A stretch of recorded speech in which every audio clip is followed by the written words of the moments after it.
Hi, my name is Caleb, and welcome to Finleycraft. In this corner of my channel, we're going to dive into the automotive world. I've owned and worked on many different types of vehicles over the years.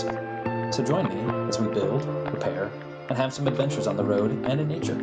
I hope to earn your subscription, and please like and leave a comment. Okay, so let's talk cooling system here. So what we've got is we've got a thermostat over here with an upward launch. So Shell Valley sends everything you need, and what they do is they send you with a few different pipes, and you kind of form it to the way that it makes sense for you. I'll find out if this doesn't work when I get the body on here. And I've got some more pipe if I need to, and I've got the part number if I need to reorder and reassess. But I wanted to get the fill cap kind of at the top because I know cylinder one on these can be kind of hard to burp. So I'm hoping that this will make that easier. And then I've got a little bung there for my overflow tank, which that I probably won't plumb until I get the body on as well. My dad came over and did most of this while I kind of one-handed watched. So we got the whole assembly put on. So just wanted to mention, when you're putting the shroud, the fan on for the shroud, or the fan on the shroud and the shroud on the radiator, you want to be aware that you got to put the bolts through these brackets, right? And that's part of how it all kind of connects together. Now, the bottom ones, if you can see there, you do not have room to do them outside of the car and then bring it all together with both of these brackets on. Because we did that, I was like, oh, we could just put both the brackets on and then put it in. Well, you can't really fit it in. So these are still loose, actually. So they recommend not tightening it down. And the bottom actually slides in. You can see, focus there. It actually slides in, so you could slide it up, in an inch or two if you needed to. So anyway, don't put that bottom bracket on. Get the top one on, get your fan mounted, and then bring it over here and don't bolt these back bolts in first. Get the bottom in, and then once you get the bottom in, that just slides for now. It'll be perfectly fine to hold it in there. And then you can put those bolts in. One of the other things, somehow, when I took the fan out of the box, I didn't see any clips. I was like, well, these look like great little spots for clips, and they sort of line up with these holes here. But I didn't see any clips. Looked in the trash, didn't see them. And then decided to go ahead and use these. They had little bungs on there, and I had some stainless steel screws. So actually, no, sorry. These stainless steel screws came with it. I think those were intended to be on the upper hole there. So anyway, they had these with some nuts, and I put a little Loctite on there so they wouldn't rattle loose. But I just drill holes in the aluminum there. But don't do what I did. The clips they do include clips, so make sure you find those. I did end up finding them a couple days later. They somehow fell out of the box and were over there somewhere.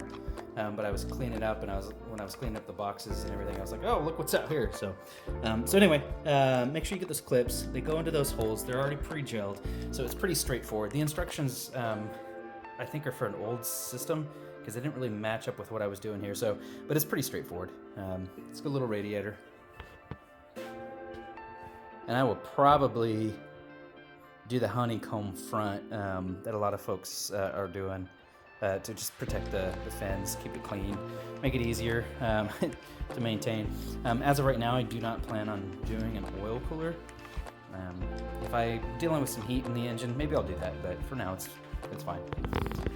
So they provide these. You cut them down to size. They provide the cap or the little cap and the body that it goes into. I did have to buy this bung though, so I think that's a 1/4 NPT to 3/8 line, and I grabbed 3/8 line bung because that's the same size that's in my overflow tank. So you can do whatever you need.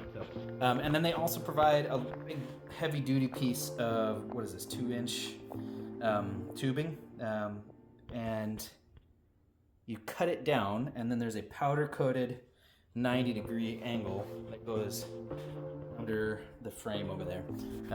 And you know, there's kind of do your own thing, but this is kind of how I did it. And then I did just was concerned about it potentially rubbing there, so I put a little piece of where are we at here? A piece of rubber tape. It'll focus in there, and then I'll just kind of keep an eye on that as I get to doing this, and if I need to, we'll figure out how to adjust it. But it was pretty straightforward to get in once I figured out how to route this. Not a ton of great pictures of how folks have routed it, and everybody does theirs a little different, right? Some people have the expansion tank up top, the traditional Cobra style, which would be kind of cool. But I also like the clean look of a smaller expansion tank on the wheel well or down in here. So, all right. And then they do provide you with the thermostat the temperature sensor, but they don't have it pre-installed, so you can kind of put it wherever it makes sense the most for you. I decided to go ahead and put it here because that's where I want to route the wires. So the oil sensor is down here. Low pressure sensor, if you can see it, is down there. So it will wrap up and then come along here, and I'll get these all loomed together. And then I shortened this loom. So this was actually coming out of, this clips into the distributor here, but this was about 2 feet long, and I don't want extra cables. So I got those shortened and brought over here. And then this will go to a ground, and then this will plug into that, and then this goes to the tack. And then I'll have, I think, 1 or 2 more wires over. So there's also, this is an HEI style distributor. So the way it's set up is you also, you plug your HEI line into your ignition HEI line into the positive of the coil.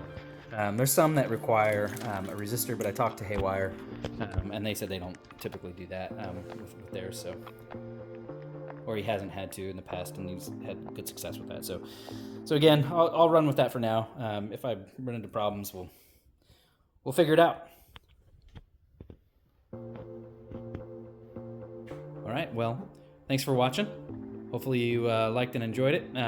Leave a comment, ask questions if you have any. Happy to dive into any detail, but hopefully I earned your subscription.